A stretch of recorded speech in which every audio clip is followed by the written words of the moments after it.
ওনার অবস্থা অনেক খারাপ, আপনারা চলে আসেন।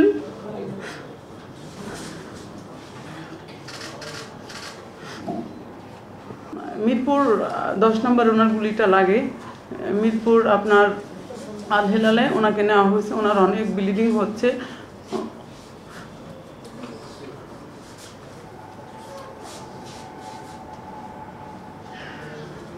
ওনার অবস্থা অনেক খারাপ, আপনারা চলে আসেন।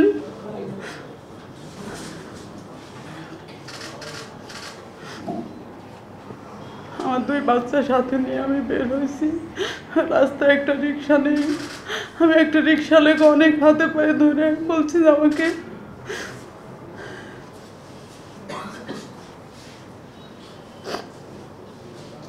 আমি আল হেলাল পর্যন্ত পৌঁছাইছি, কিন্তু ওনাকে আমি পাই নাই। যে ছেলেটা মানি ব্যাগ ফোন হাতে করে দাঁড়াইছিল, ওই ছেলেটা আমাকে ওখান থেকে বললো যে ওনাকে সরাব দিতে নেওয়া হয়েছে, আমার 2 বাচ্চা সহ। আমি ওনাকে রিকোয়েস্ট করি যে ভাই আপনি আমার সাথে চলেন, আমি তো চিনবো না। রাতে লোকটা আমাকে নিয়ে গেল, তো আমি সরাদ্দি হসপিটালে গেলাম। যাওয়ার পর আমি যেটা দেখলাম তখন থেকেই তার প্যারালাইজড হয়ে গেছে। তার গলার এক পাশ দিয়ে গুলি লেগে আর এক পাশ দিয়ে বের হয়েছে। তো ওখানে আমি অনেক রিকোয়েস্ট করে, এত অবহেলা করছে আপনার সরাদ্দি হসপিটাল, আমি অনেক রিকোয়েস্ট করে তাকে একটা এক্সরে করানো হয়। তো ওখান থেকে আমরা ইমার্জেন্সি রুমে নেওয়ার পরে আমরা বললাম আমরা এটা পারবো না, আপনারা হৃদরোগে নেন।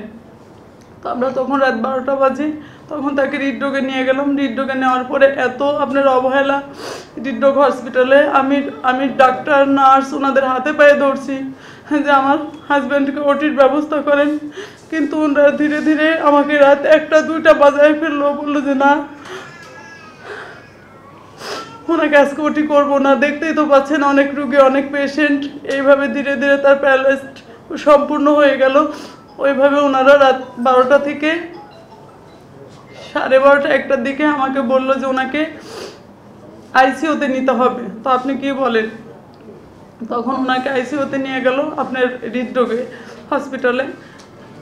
আমাদেরকে বললো যে সকাল 9টায় ওটি করবে।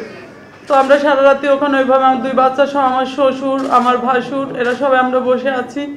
তো সকাল 9টা যখন হলো, ওনাকে ওটিতে নেওয়ার পরে ডক্টর আসছে, ওটি করছে। তো তখন আমাদেরকে বললো ওইভাবে যদি ওই সময়ই খেয়াল করা হতো যে আমার হাজব্যান্ডের এই প্রবলেম, তো তখন যদি হয়তো কোনো হসপিটালে নিয়ে তাকে অপারেশন করা যেত, হয়তো আমার হাজব্যান্ড ফিরে আসতো।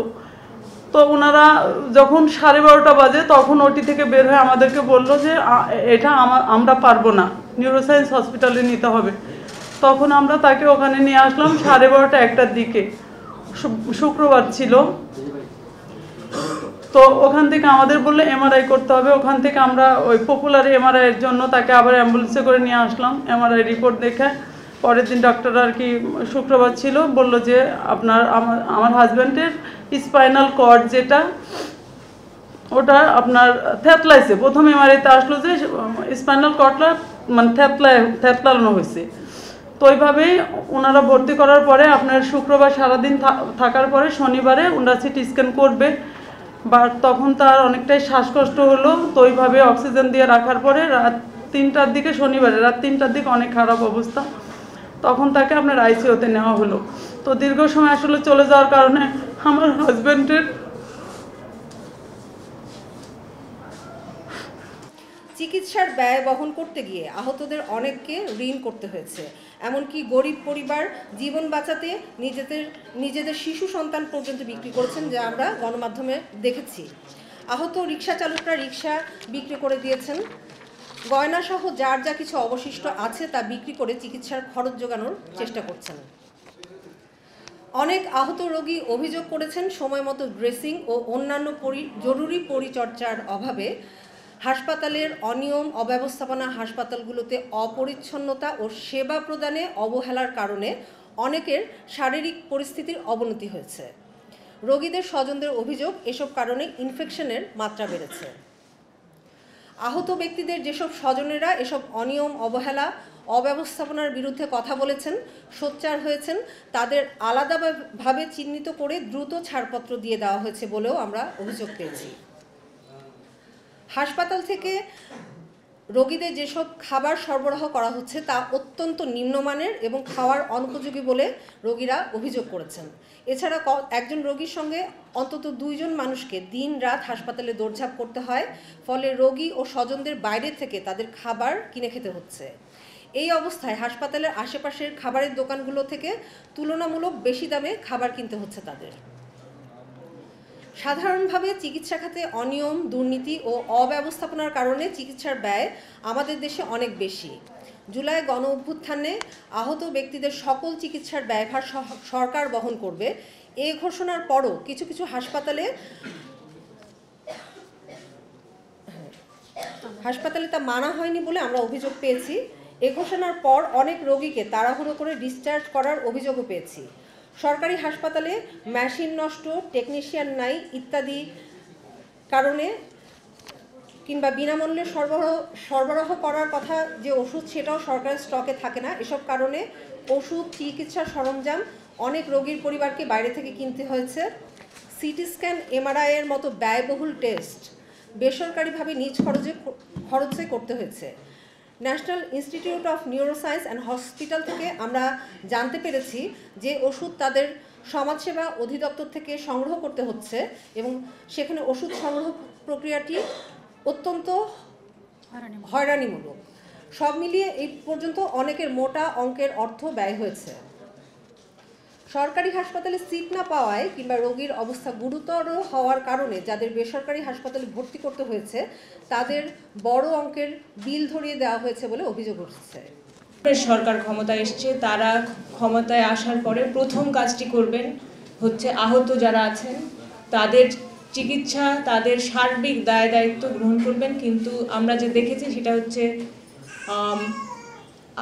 আশ্বাস, একের পর এক আশ্বাস এসেছে এবং আশ্বাস দেওয়ার মধ্য দিয়ে কালক্ষেপণের একটা ইচ্ছাকৃত বা অনিচ্ছাকৃত নীতির পথে চলেছে সরকার। সেটা আর এক মুহূর্তের জন্য যেন সেই পথে সরকার না হাঁটেন। আশ্বাস নয়, আমরা কাজ দেখতে চাই। আপনারা জানেন যে একাধিক আহত ব্যক্তির বিদেশে চিকিৎসার প্রয়োজন আছে। তাদের মধ্যে একজনের এই দীর্ঘসূত্রিতার প্রক্রিয়ায় যখন বিদেশে নেওয়ার ব্যবস্থার সুযোগ তৈরি হয়েছে তার আগের দিন রাতে তিনি মারা গেছেন। এরকম ঘটনা যেন আর একটাও না ঘটে। আবারও বলছি, আজরাইলের সাথে যুদ্ধ করছেন, জীবনের লড়াই, জীবন সংগ্রাম করছেন হাসপাতালে আমাদের আহত সহযোদ্ধারা। সরকারকে এই মুহূর্তে আশ্বাস দেওয়া বন্ধ করে কাজে নামতে হবে এবং এই কাজে জুলাই গণ অভ্যুত্থান যে যৌথতার স্পিরিট নিয়ে প্রত্যেক মানুষ মানুষের পাশে দাঁড়িয়েছে, পাড়ায় পাড়ায় সংগঠিত হয়েছে। এক পাড়া থেকে যুদ্ধের কৌশল, আওয়ামী স্বৈরশাসককে হটানোর যে কৌশল সেটা আরেক পাড়ায় ছড়িয়ে দিয়েছে। সেই কৌশলেই কিন্তু আমরা আহতদের পাশে এবং দেশকে নতুন করে গঠন করার কাজে হাত লাগাতে পারি। সেই জুলাই গণ অভ্যুত্থানের স্পিরিটকেই আমরা যদি, যৌথতার স্পিরিটকেই যদি আমরা কাজে লাগাই। আপনারা জানেন যে শিক্ষার্থীরা, সাধারণ নাগরিকরা কিন্তু পাশে দাঁড়ানোর জন্য প্রস্তুত আছেন, স্বেচ্ছাসেবক বাহিনী গঠন করেন এবং এটা অত্যন্ত দুঃখের যে এখন পর্যন্ত জেলা পর্যায়ে আহতদের তথ্য সংগ্রহের জন্য কোনো উদ্যোগ গ্রহণ করা হয় নাই। আমাদের দাবিতে ইতিমধ্যেই উত্থাপিত হয়েছে, সেটাকে আবার জোরারোপ করে বলতে চাচ্ছি, আপনারা জেলায় জেলায় স্বেচ্ছাসেবকদের সাথে সমন্বয় করুন। সমাজ কল্যাণ অধিদপ্তর এবং স্বাস্থ্য অধিদপ্তর উদ্যোগ নিলে এটা অবশ্যই সম্ভব। আপনারা দেশের মানুষকে পাশে পাবেন। স্বেচ্ছাসেবকরা কাজ করতে আগ্রহী, তাদেরকে এই কাজে অন্তর্ভুক্ত করেন। নিয়মতান্ত্রিকভাবে জুলাই গণ অভ্যুত্থানের স্পিরিটকে কাজে লাগিয়ে আহতদের পাশে দাঁড়ান।